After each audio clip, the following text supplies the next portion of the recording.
strategy is the 3-round strategy. It's simple for you to implement in the classroom. It's a high-impact literacy strategy that allows you to hit multiple DOK levels. Let's check it out.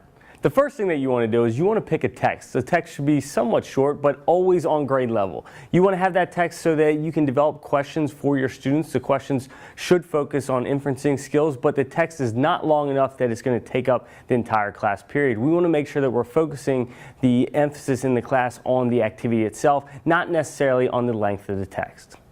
Now that you have a text for your students to use, you want to pick out questions. Now, when you're making your questions, you want to make sure that you have at least 3 of them. And from those 3 questions, they need to be hitting the DOK level 3. Now, these questions are going to be questions that you inference with, questions that are debatable, questions that students really have to think about. We don't want recall questions. That does not support this activity. Now, go and create your questions. Now that you have your text and your questions, you need to determine what platform you're going to use to deliver this to your students. Now, Schoology, if you have access to that, has a great component to it called discussion boards, which is perfect for this assignment. Now, if you don't have access to Schoology, you can use any online website to help with this assignment. Additionally, worst comes to worst, you can always use paper or pencil or whiteboard to complete this assignment. Now, once you have the platform established, you want to make sure that your students know how they're answering the questions. If you have 3 questions, you want to divide your students into 3 groups, question 1, question 2, and question 3. Now, let's get into round 1 and see how the students are going to attack these questions.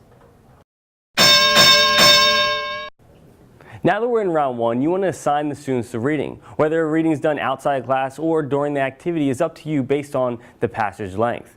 Now, what the students need to do in round 1 is simply answer the question. As you can see, this student just answered the question, but what you don't see is you don't see evidence, you don't see citations, and you don't see paraphrasing. That's all you have to do in round 1. Now you're probably wondering, why did I create 3 questions and the students only have to answer 1? Well, in round 2, this is when the students are exposed to different types of questions. Once they complete round 1, have students go and find a different question answered by a different student. Now they're not trying to answer the question, they're trying to determine evidence that supports the answers of other students.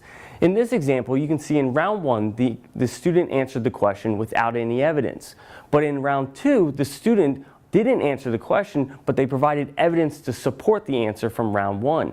As you can see, students are thinking about what it is that students are actually responding and finding the evidence to make a clear connection between round 1 and round 2.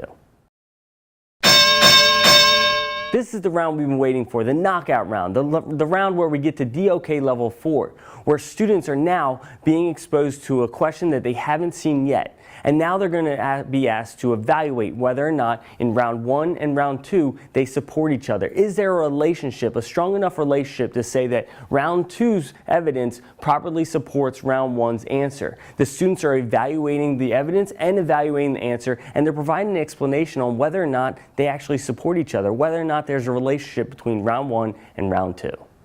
As you can see, 3 rounds provide your students with an activity that not only allows them to answer questions from a passage, but also pull out evidence and evaluate whether or not that evidence properly supports your students' responses. This is a great activity that you should be doing regularly in the classroom. It hits DOK level 3, DOK level 4, and it will surely help your students as they progress throughout the course. Now remember, you can do it, but we can help.